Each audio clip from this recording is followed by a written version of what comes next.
fresh. Who's up, girl?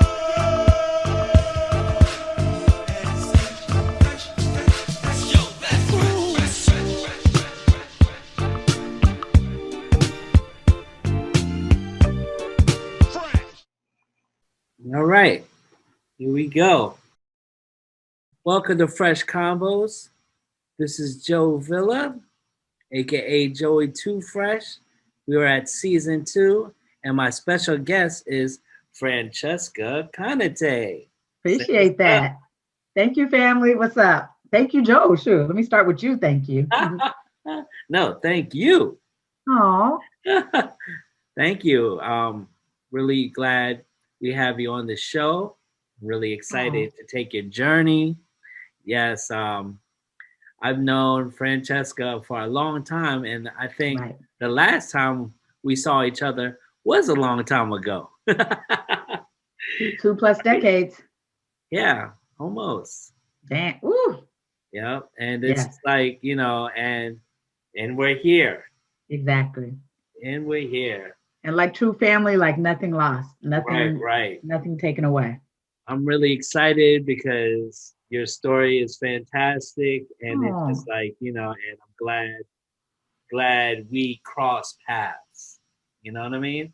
I appreciate you so much for that. Something that we're representing and showing the world now what the world needs to know. So okay, I'm here for that. With that being said, so every Fresh Convos, we start off with the question, where are you from? Okay, sounds like a good thing. So I'm originally from Oakland, California, West Side. Got my little Tupac band on. I'm just kidding. People always ask me why am I always doing that? I don't know. And just talking to you made me realize maybe that's the Californian name. But born and raised in Oakland, California, the oldest of 3.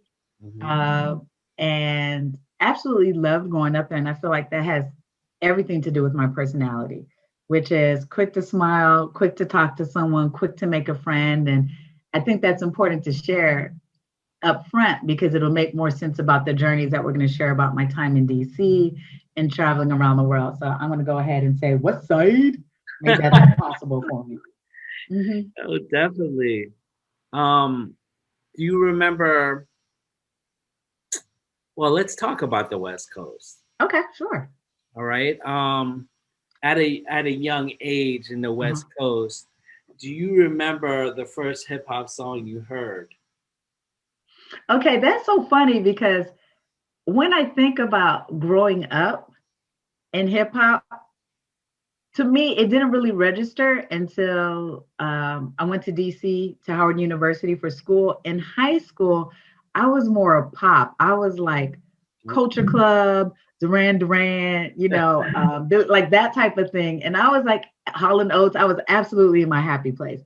So, which is interesting because, we know West Coast has, of course, E40 and Too Short and a strong history, but I wasn't really plugged in at the time. We'll say that. Oh, okay. Inner high school girl who just loved popular music, which I don't like anymore, which is ironic. But so I have no idea. Like, if I had to say hip hop in Oakland, I mean, of course. Well, let's broaden it a bit. Did you listen to R&B? Because so good question. You're talking about In Vogue. You talk about Tony. Okay, so now let's go ahead and dig a little deeper. I went to an all-girls boarding school. Okay. And I say that to say that predominantly my sisters in academia listened to different music, and that's what I became interested in. So I was listening to things like Bjork, or I wasn't really listening to R&B. I didn't really get into that until I came to DC and connected with the African-American culture with my family. And that's when I really started listening to like hip hop and R&B. I mean, I was aware of it. I'm not going to say I never heard of it, but it just wasn't my go-to. And it wasn't memorable enough for me to say, if you ask me, what song do you remember? Comic Chameleon, you understand? Or like stuff like that. That's going to be my go-tos. I will struggle to make of course I remember In Vogue and Tony, but those immediate Nah, because Oakland has a lot of talented artists. Yes, it does. Yes, it does.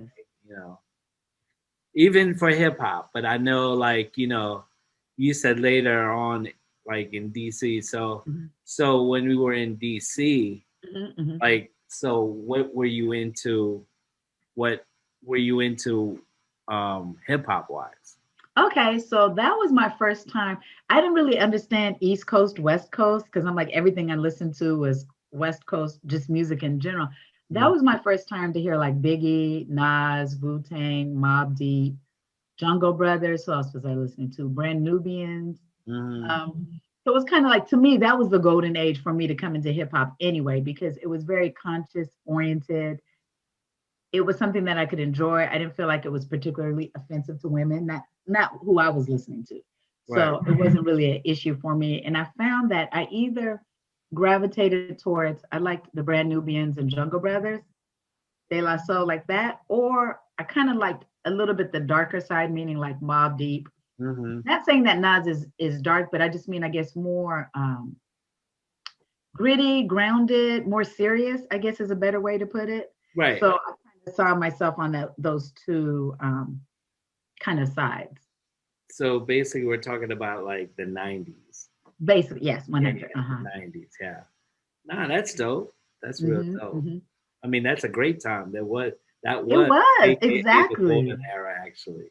You exactly. know. Like I don't know what kids do when they grow up in like mumble rap. I'm like, what are you gonna do? You're not gonna have any type of foundation to judge music on or to know what's good or what's not. Yeah, So well, I it's a feel different super time. grateful that I It came is a in at that time. definitely different time now. Like Correct. now. Like if you're getting into hip hop now, I'm sorry. Let's I get hope you have an older sibling or a parent who listens to real stuff, because I'm so sorry for you. Like, honestly.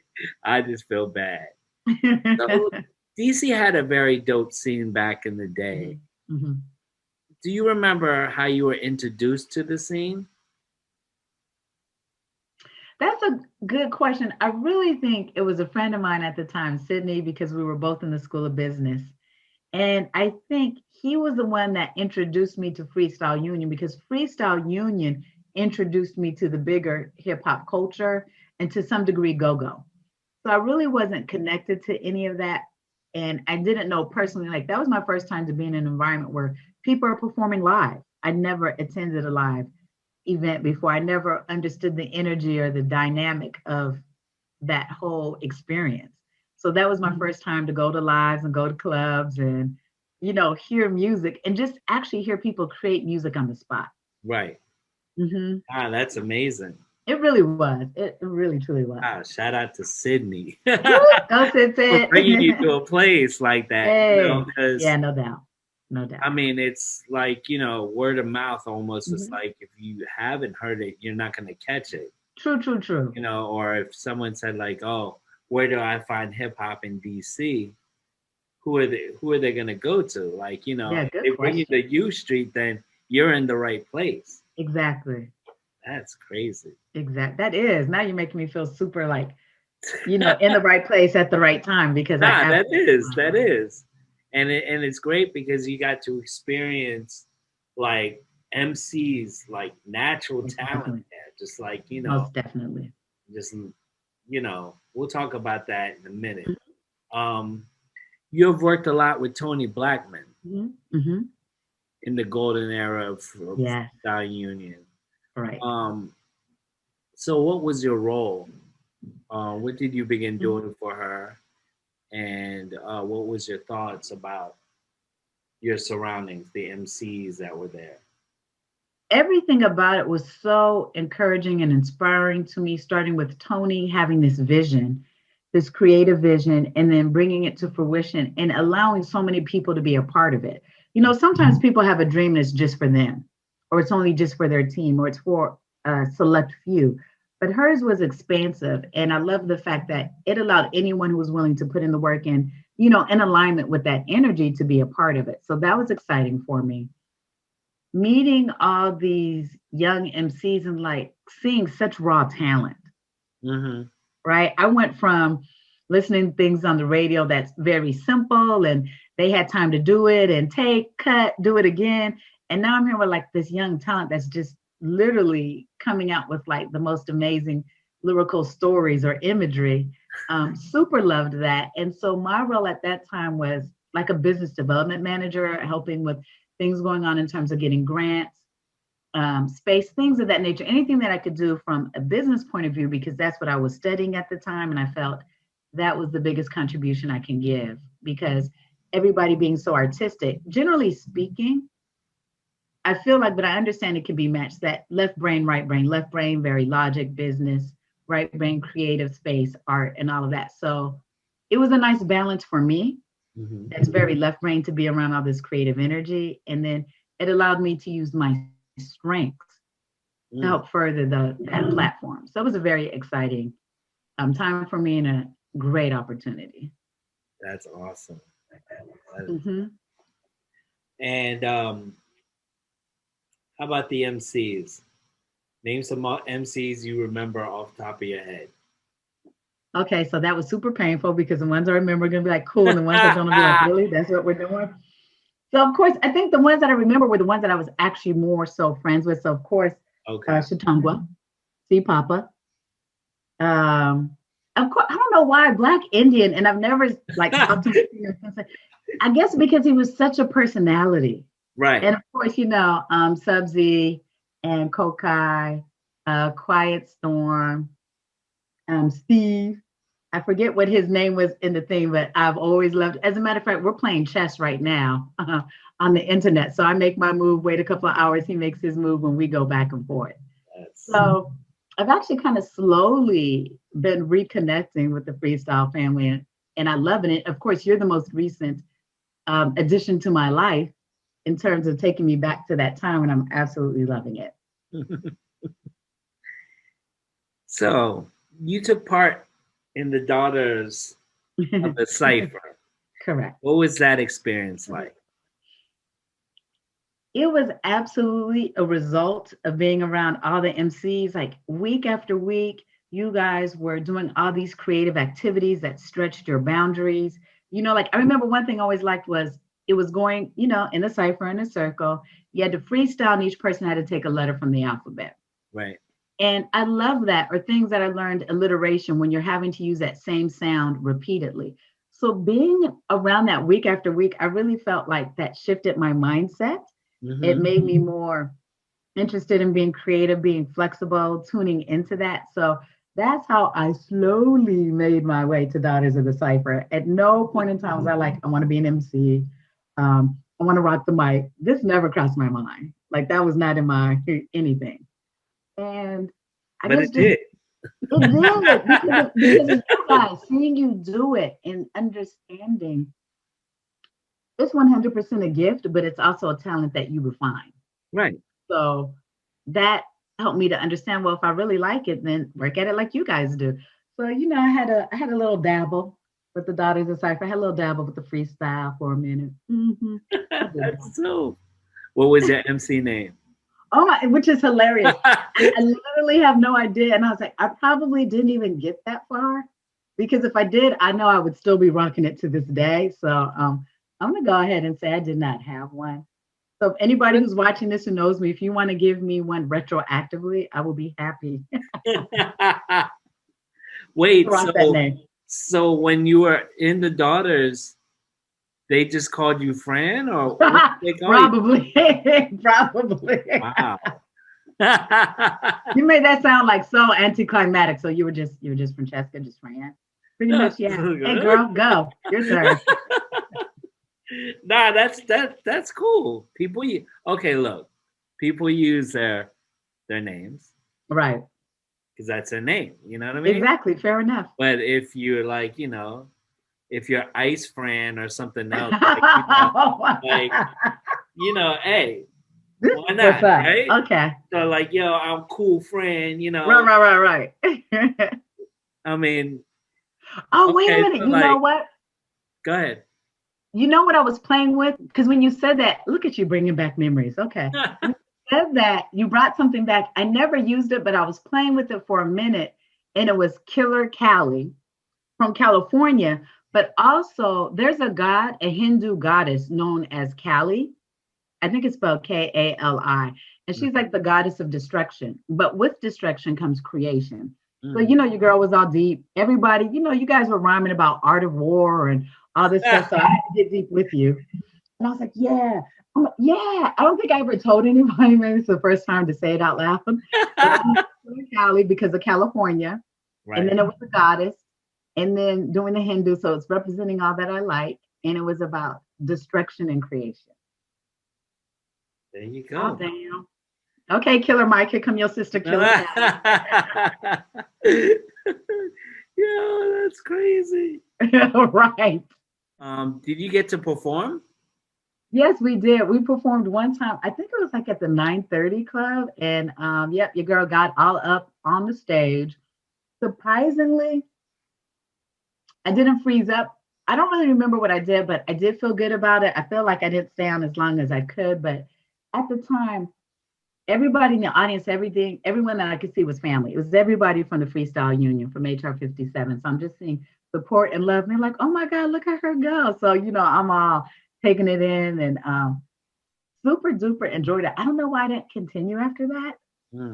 Maybe I felt like I did that. I could check it off my list. I freestyled at a club. Moving on. Nah, that's dope. I Because don't know. you were comfortable around your surroundings.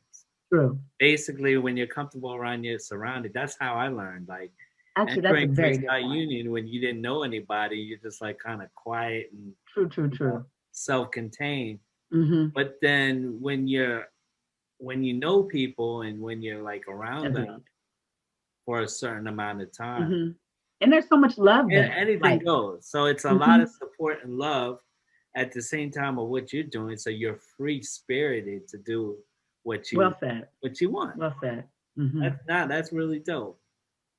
Tell us about, okay, you had an idea for a book called Street Poetics. Right. I can absolutely say it was 100 inspired being around the freestyle MCs. And the concept behind Street Poetics was recognizing that being an MC, especially freestyling, as far as I'm concerned, and being prolific in it, that's absolutely poetry. It's absolutely literature. It's worthy of being studied, just like anything that we go to school to study. There's metaphors and similes, there's wordplay, there's playing with the sounds, there's so much involved, there's so much control and manipulation of the human language. And I wanted to highlight that to show that, it's quick to discount it, oh, hip hop, hoodlums, or whatever people think when they don't understand or don't listen. But when you take the time to really say, could you do that? Even if you sat down, could you write with someone just freestyle? Probably not. What does U Street mean to you? Oh, wow. It's on so many levels.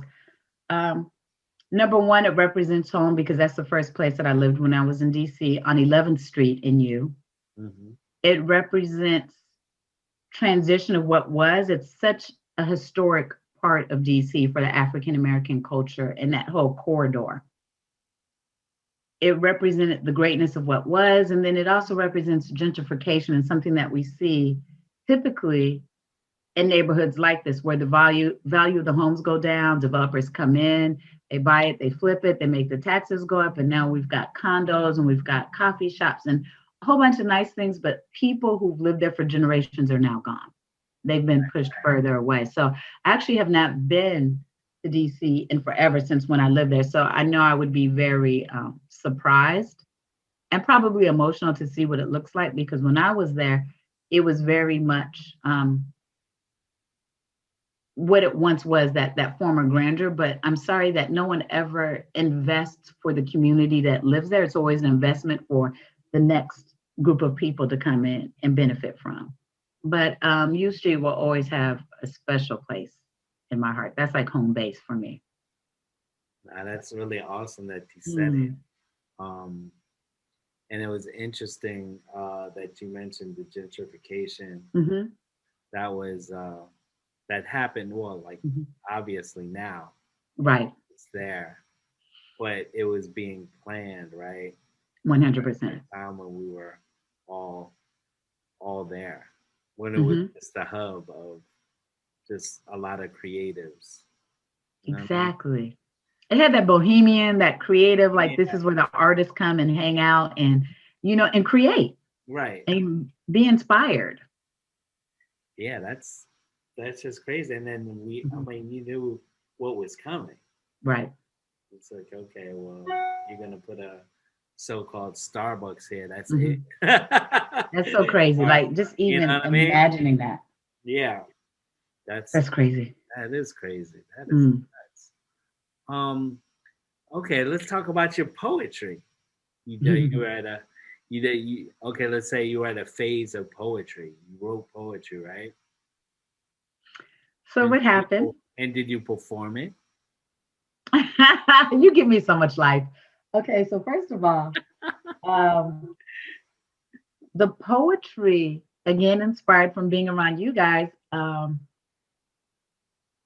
it really let out a different side of me that when I showed my mom, she was like, "Are you okay?" Like, I guess she thought it was very dark and kind of, I guess because everybody always sees me smile, that's my default setting is to smile, but I Right. also have balance, and that balance likes a little darkness.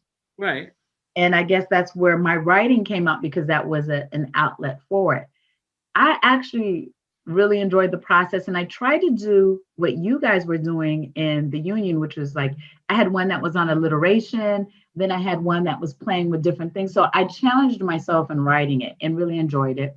I never performed it, but I do remember at one time I was talking to Terrence to Sub Z because I was like, I want to perform myself, and I wasn't writing it to perform it. I was writing it like poetry, meaning that my lines were too long. There was way too many syllables for me to ever get out. So I do remember there was a time that he was helping me try to get my flow. And I was like, ooh, this is a lot of work. Who knew? Ah, And I guess that added to my appreciation of what it is that true MCs do. That it's not easy. There's a lot of thought that goes into it. Not even just in the words, but in the delivery, how you write the beat, how you put emphasis in different places or even pauses in different places. I didn't understand that. And so when I was trying to do it, I'm like, this is a lot of work, y'all. You make it look easy, but it's not. So that just added to my respect and appreciation for quality MCs. Not all MCs, that's really quality MCs. because you learn how to compose. Exactly. You know, if you're gonna perform it, Hmm. you're gonna have to like compose it in a way that people will feel your emotions Right. of how you wrote it. But Hmm. if you're like a writer, then you could have done a book. And that's pretty much what it came out. It was like I wrote a book first, and then afterwards it's like, yeah, I want to rhyme. And I'm like, you're gonna have to pick one. It's gonna be spoken word, or you're Right. gonna freestyle, but you cannot deliver this. I mean, because poets, they write books. They don't have to perform, right? Right. Fair Like, enough. you can read it and be like, wow, Right. she really got some deep stuff. Hmm.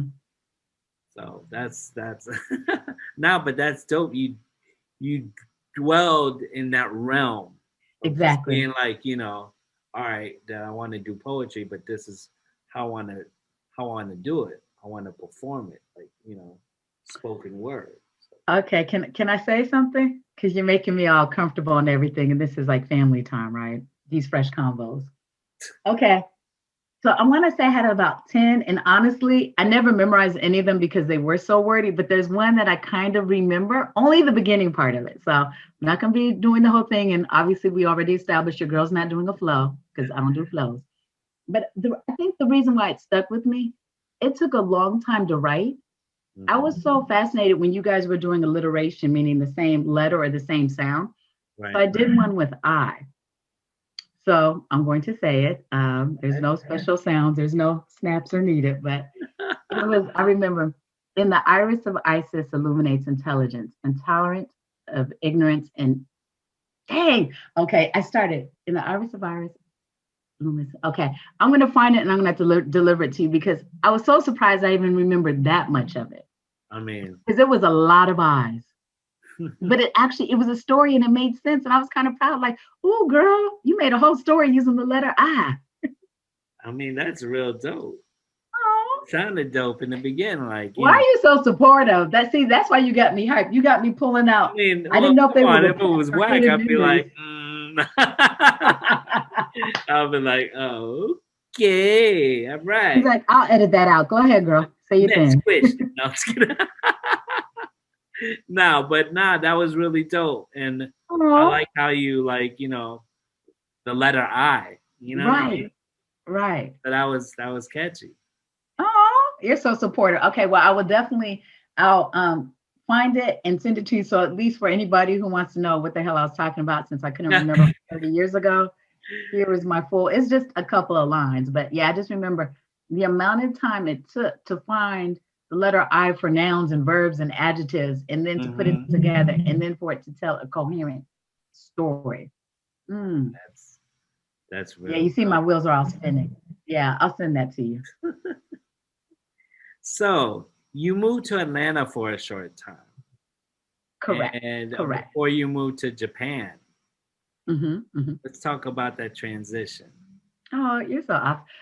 So the reason why I left DC was I was just feeling burned out. I was feeling a little, I don't know, kind of lost in terms of my purpose. I really didn't know what I wanted to do. I wasn't in school anymore at that time. And my family from California relocated to Georgia. And I was like, let me try that. Let me be around family. Let me see if that's what I'm missing, if that's what I'm needing, like that base, that foundation. So came down here, I guess that was about 98. Decided to finish school. So I went to Mercer University, got a degree in organizational leadership. And the first thing I did after I got my degree was move to Japan to teach English, because I'd already known that I wanted to go to another country.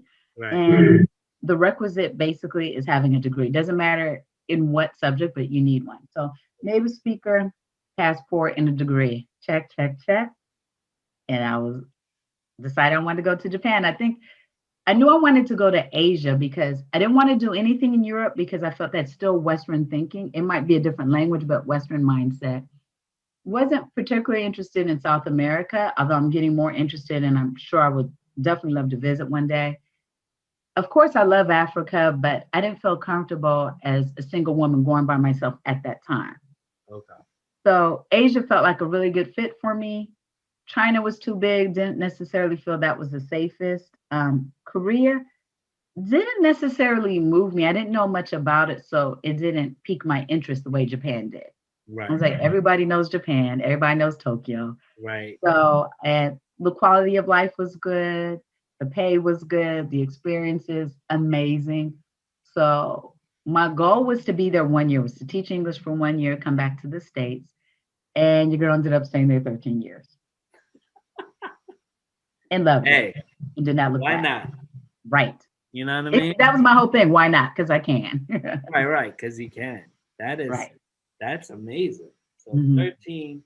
13 years in Japan. Correct. And what were you doing? What were you doing there? So fundamentally, the reason why I went there, I just wanted to experience a different culture. And I was doing that teaching English. And when I first went there, I was teaching English in a conversation school. But after a while, I started feeling burned out. So I think I was there for maybe about 2 years, and I came back to the States. And when I came home, I felt I don't want to say I was hard on myself, but I was disappointed because I left feeling defeated. I didn't leave because it was my choice. I didn't leave because I felt like I did what I wanted to do. I left because I didn't know how to navigate and make myself happy in this amazing country. So I was home. I was stateside for, I don't even know if I was home for a year, maybe about a year or so. I went back, but this time I knew what I needed to do. I knew I needed balance in my job. The first time I was just working all the time. And I was always around other foreigners who were complaining, and that toxic energy and mindset was making me tired and stressed and kind of burnt out. So I knew when I went back, I needed more flexibility for my work to be able to enjoy the country. I definitely focused on making meaningful friendships with Japanese people because they live there. They're not going anywhere. So, my other friends were coming and going, and the attitude wasn't something that was supportive to me. So when I figured out what I needed to excel, to be happy, I absolutely went and did not look back on that second go round. I was like, haha, catch me now. So I loved it. So what is PCL? Okay, so wow, you know what? Because I definitely had plenty of time to figure out what that stood for. That's on me. Wow, that's awkward. Um, so PCL was the last company that I worked for, which is absolutely an amazing company where I was contracted to work for different Fortune 500 companies. So I was teaching English at Sony headquarters, which is as amazing. It sounds amazing and felt even more amazing that I'm physically in the headquarters. Everybody knows Sony.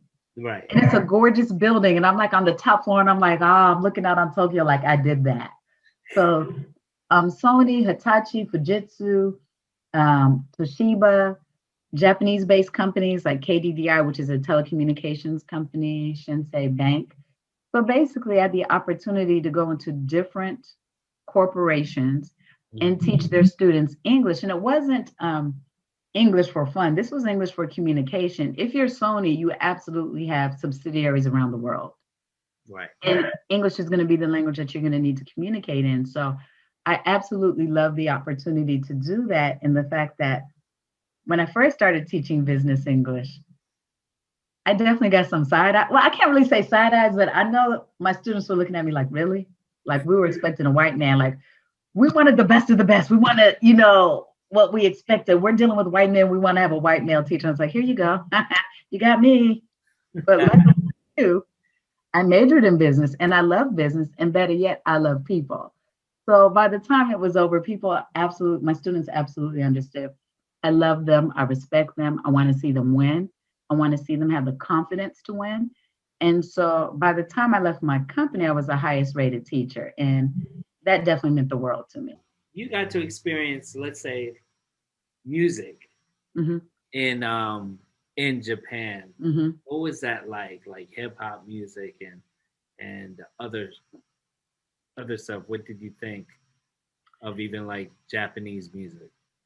So as you know, and most people who know me for 5 minutes, I absolutely love Japan. With that said, there's certain, and I absolutely love, respect, study the culture.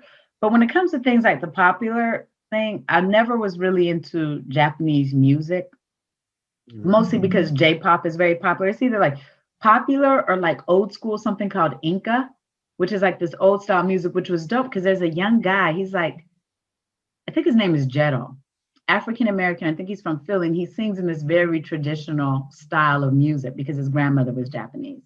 So he kind of made something old become very hip and relevant again. But for me, it was just too sugary, too popish, which is funny since the girl started her whole musical journey on pop music. The only person that I really liked was a hip hop producer named Nujabes.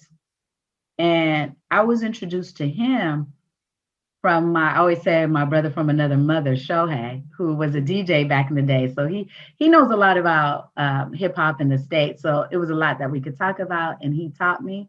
That was probably the only person whose music I would like actually sit down and listen to. And then plus because he did the soundtrack of one of my favorite anime known as Samurai Champloo. And you got a little piece of DC there seeing Chuck Brown. And the thing that made that the most amazing and incredible is lived in DC. I'd been to go-go's, never went to a go-go where Chuck Brown was headlining, the godfather of go-go. When he came to Tokyo, I was like, this is not even up for debate. He came to the Tokyo Blue Note.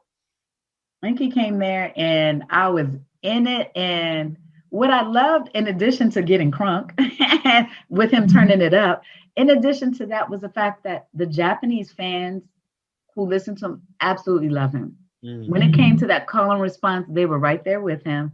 They knew the songs, they knew the beats, they knew the lyrics. And I was like, okay, y'all kind of calling my card because you know more than I do. I'm feeling a little bit of pressure here. I'm feeling judged right now by myself. But absolutely love seeing him. And it brought DC to Japan for me. It brought a little bit of home. Just, being in the States and American performing. So that was awesome. Absolutely. But I've also seen, I saw Prince. I saw Amazing. Let's see, Laura Jones. I've seen all kinds of people, honestly. Right. Ashford and Simpson. I was super close to them when they were performing. I was like, okay, I see that sweat coming. Y'all swinging around on the stage. That's how close I was. I was like, hey, like y'all, but not that much. Yeah. Now, Japan is one of the most popular places that artists actually go to. You were blessed with that. Like, you know, 100%. countries, like, they're afraid to go to, so they don't just pass by. Right. But yeah, so I'm not surprised. You saw so many, even prints, you know? Exactly. That's amazing. So you got into anime, you said? Or that's just one anime? I mean, okay, so I like that one. There's another one I like called Death Note. There's another one that my Japanese brother told me about, Mushishi, I think was the name of it. And it's kind of, because it's got this like mystical thing going on and magic. So it's not like I could sit there and go like have a full-on conversation unless you watch one of the three that I've watched.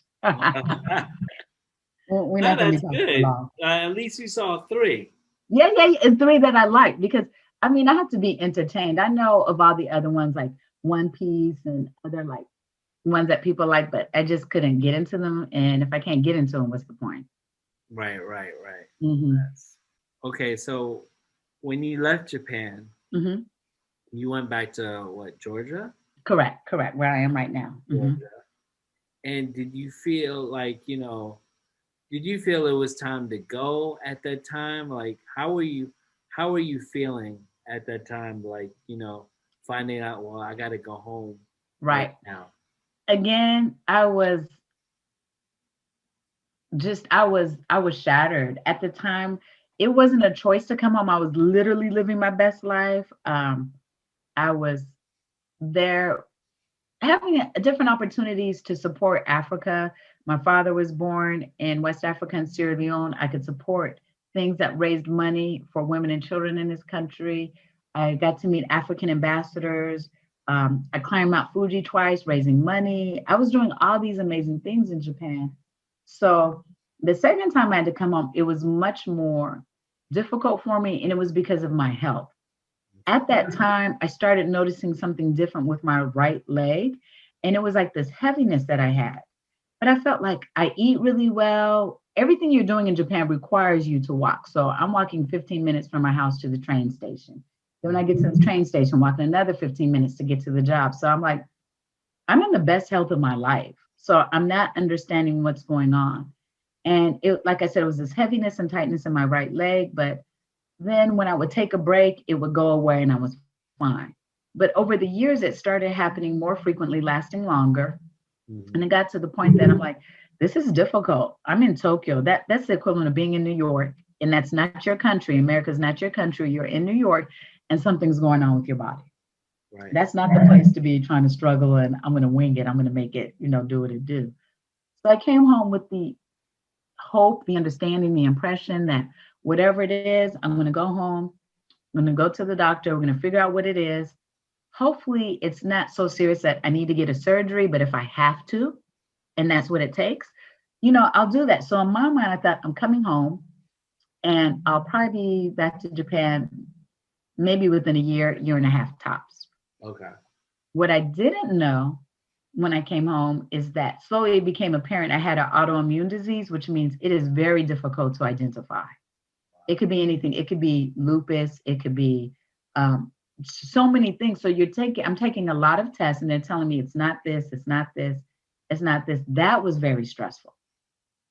But 3 years later, after testing, I was given the diagnosis of multiple sclerosis.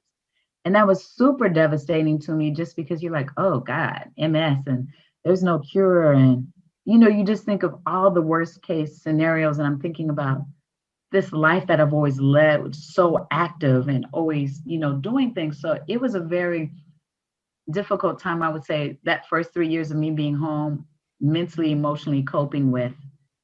My reality is changing and I'm not quite sure what that looks like yet. And a place that I super loved and did not want to leave from.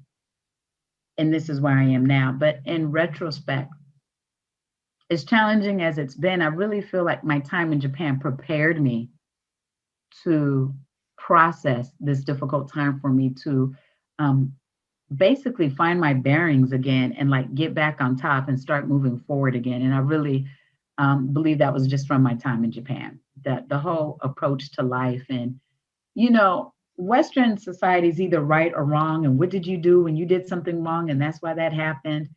Buddhism and Eastern culture is just like shit happens. Right. And then we get up and we keep moving. You're not good. You're not bad. It happened. Feel bad. Now let's go. Right. So I feel like that mentality really helped me to pick myself up together quick. I won't say quickly, but quicker, having that mindset to be able to move on. Right. Mm-hmm. But you ended up doing something great. Oh. Get into that. You started your independent business. Mm-hmm. Mm-hmm. Mm-hmm. And so what inspired that? How did that all start? Actually, it's something that I've always been in the capacity of teaching, whether it was in Japan, teaching English or mentoring or coaching. That's something that is just a natural part of my personality. Right. Over the years, I started to realize that when we look for things to do and we look for ways to make money, we always think that it's got to be hard. It has to be something difficult or something that doesn't come to me easily or naturally. So I started thinking, this is what I do naturally. I love people. I love connecting. I love having an impact. How can I monetize that? Mm-hmm. So slowly I started thinking, even all the way back to Freestyle Union, it was always on that business tip. So what I do now is helping entrepreneurs scale their business, like understand, do you have all the systems in place to make sure that you're successful? Do you know how to measure if you're growing? Most people, they start a business because they're passionate about it. That's what they like. And they might even be making money, but they actually don't take the time to make sure they run it efficiently. Right. So if you've known somebody who's been in business for 5 years or longer and they're in that exact same place, that means they're not running it like a business. They're running it a little bit like a hobby and they're going towards a business, but there's certain things that have to be in place for you to grow. And so for me, I love being in that position. I love people trusting me and allowing me to be a part of their business and their vision to say, here's an audit. This is where things are falling short. This is what has to be done. And this what is going to be needed to move forward. And I named my business Kaizen Business Solutions. And Kaizen is a Japanese word and concept of continuous improvement. So this is what Toyota does. This is what major companies in Japan do. And continuous improvement does not mean perfection. It means take a critical eye at what you're doing. Can you do it better? If you can do it better, then yay for you, keep going. But there's always going to be something. You can either eliminate something or you can add something or you can automate something. And especially for a business owner, they're like, I just make soap or I just do this. I don't know how to think like that for business. So I've got outdated systems or outdated ways of doing things. And I keep doing it because that's all I know. So I want to come in and say, I understand that, but let me show you some ways to do it better. Give you more time, you make more money, go grow, go scale, and that's what I'm doing right now. Wow, that's very inspiring. Like, because it's something that's needed. And of course, you're actually teaching because you're teaching Fair enough. business people, or startups, Exactly. Get there with their business. That's awesome. Oh, thank you for that. Thank you so much. So, do you think of visiting Japan again? Always. That will always be on my radar. That will always be a place for me to go. As a matter of fact, in 2016, I'd been home for a couple of years. I wasn't thinking about Japan. I was missing it, but I wasn't thinking I'm going to go back anytime soon.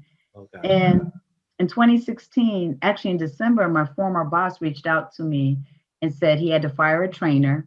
The contract was starting back up in January and he had no one to teach the class. It was too short of a time to get a new teacher to train them. All his other trainers already had contracts. He was busy and he understood I came home because of health reasons. I didn't even have the diagnosis of multiple sclerosis at the time. So I didn't even know I had MS. I just know I had something that's making, walking difficult for me, that makes it easy for me to get tired, that makes me need a cane to walk long distances. And he said, is there any way that you would consider coming back? Because this was a contract with the client I had worked for like maybe 3 years.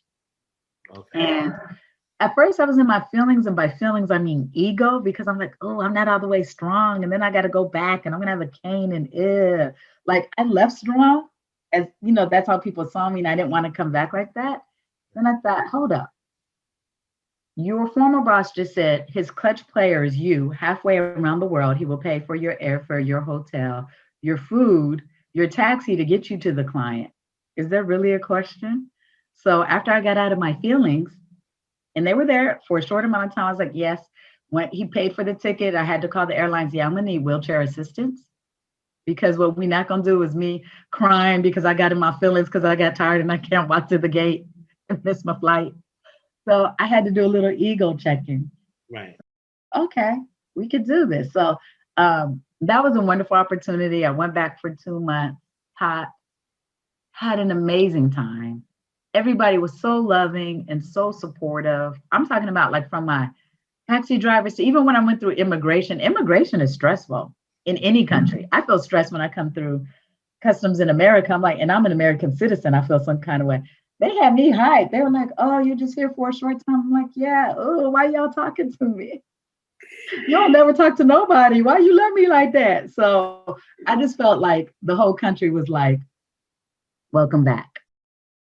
So I will always be open and willing to go back. And for me to go to Japan, honestly, I need like a minimum of 2 weeks, but a month would be ideal to be able to go back properly, great. to do it correctly.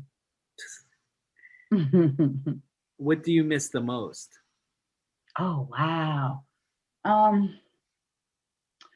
that's such a good question. On so many different levels, I miss that sense of being connected to. I feel more spiritually grounded there. I don't know what that is. Here, it's like there's so much noise and distraction. And, you know, you just keep hearing stupid people doing stupid things every day. And you're like, why? And you're hurting yourself and it makes no sense. Like, it's tiring there. And maybe I know some of it is the fact that I'm a foreigner in a foreign country. Right.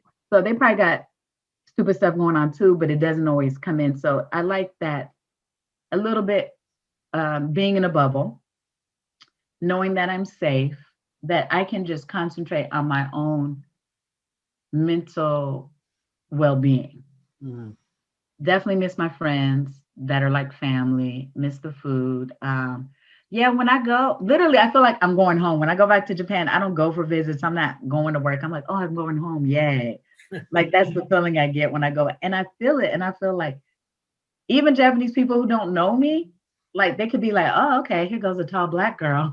But I don't know if I'm exuding something because they give me extra love. And I'm like, if I go to a restaurant, you know, just, I just feel like that country loves me because I love them. That's all I could say.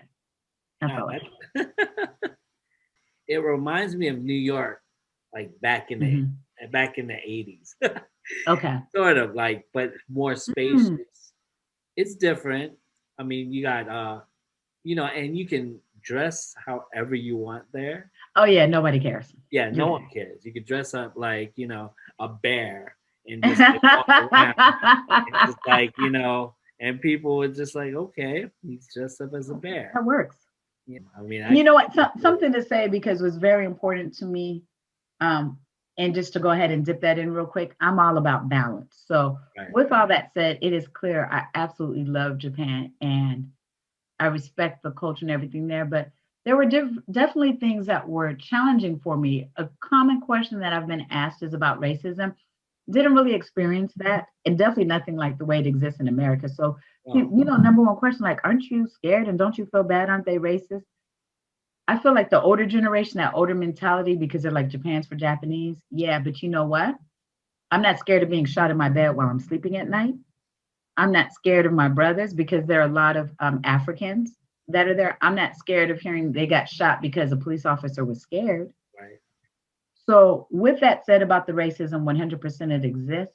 I feel a little bit, it's probably a little bit more gangster for Koreans than it is for people of color, people who look dramatically different, because there's like second and third generation Koreans who are in Japan and they catch some, they definitely catch racism.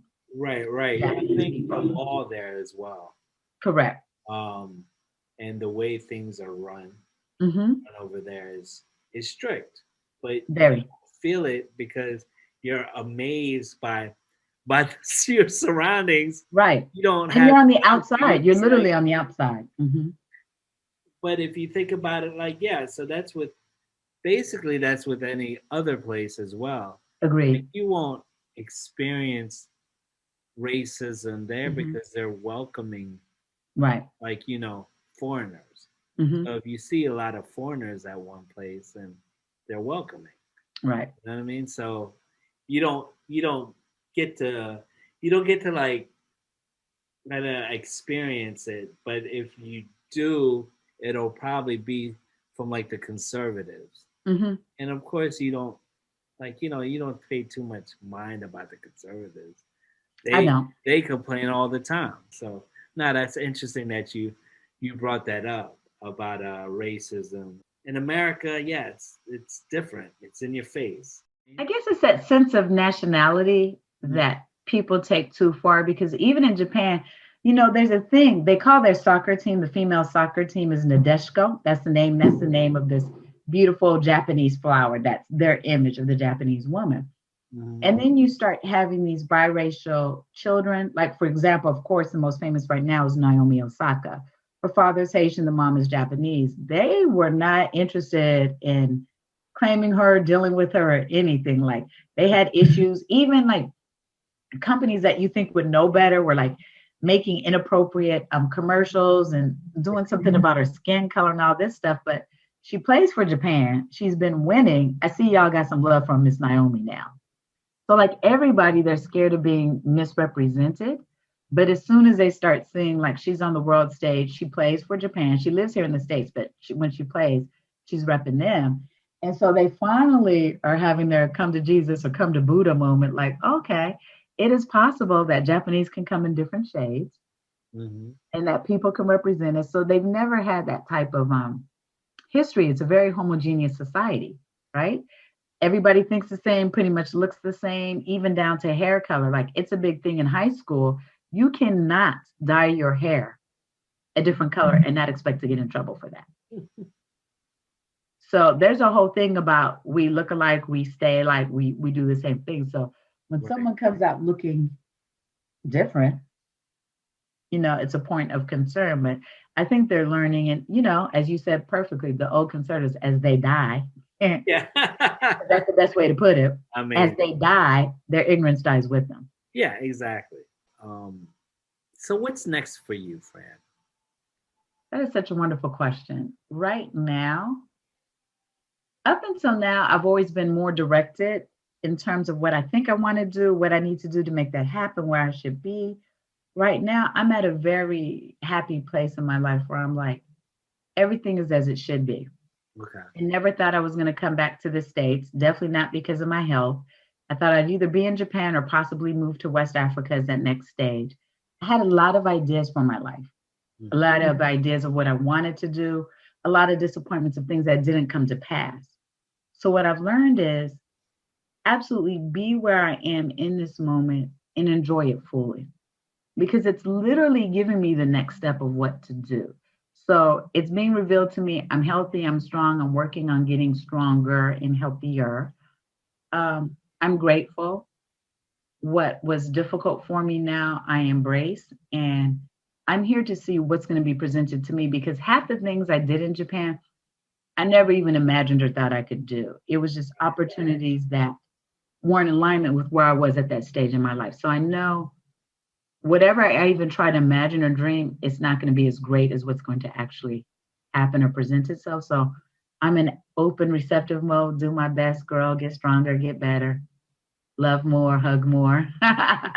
That's what I see for my future. Nah, that's great.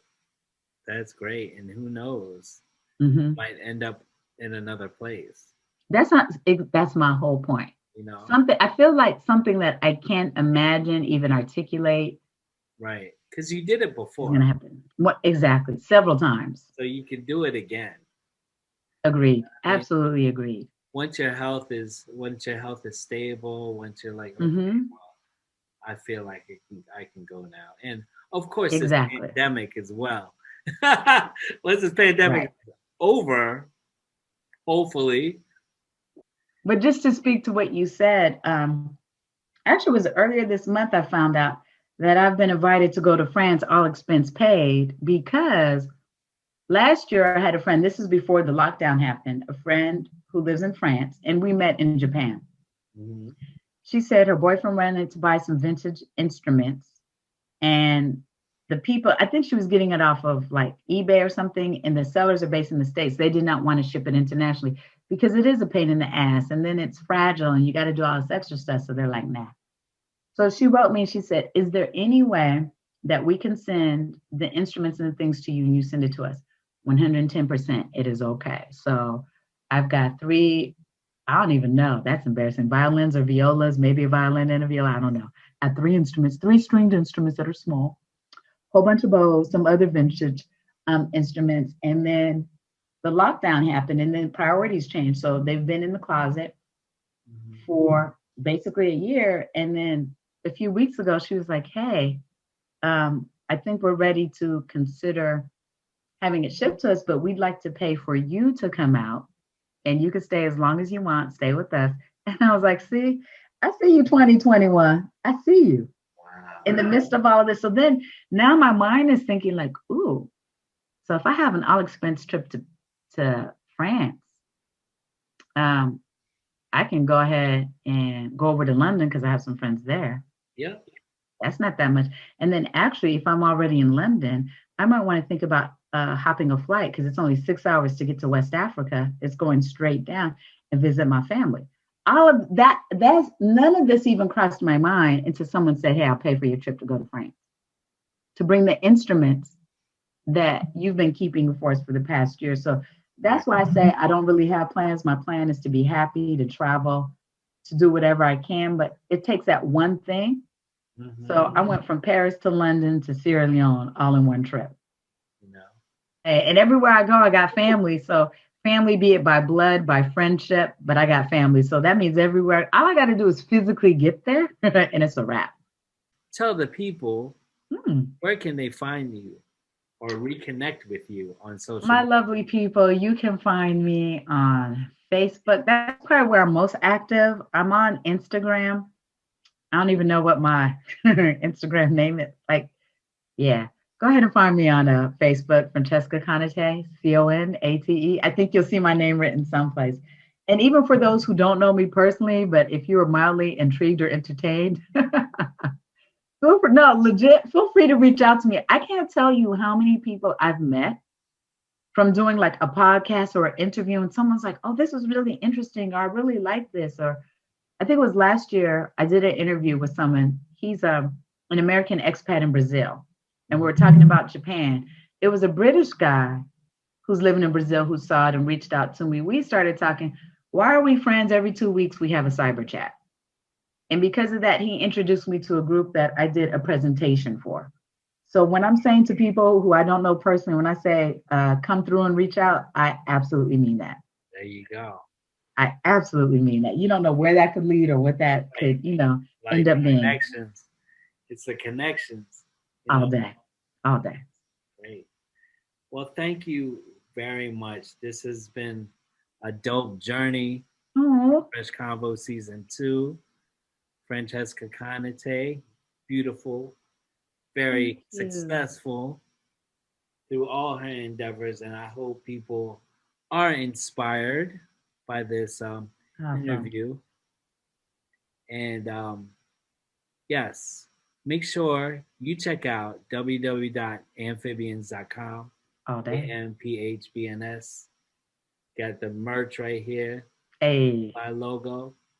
Also, new music's coming out and more music videos and more fresh combos. that's what's up. Francesca, thank you. This has Oh, been very dope. And yes, please reconnect with the sister.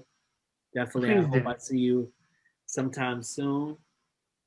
In the flesh. I In would the flesh. absolutely like to. Let me just say, thank you so much for reaching out to me and giving me the opportunity to not only share my experiences, but to remember some things. I had not thought. You got me remembering old poems I wrote. You got me remembering my old MC name that I literally forgot I even had one. So I absolutely loved connecting with you and bringing out the things that came out from our conversation. And you were so supportive. Let me just give you a shout out real quick. You made me so comfortable and happy to share. So thank you for that. Thank you very much. Fresh.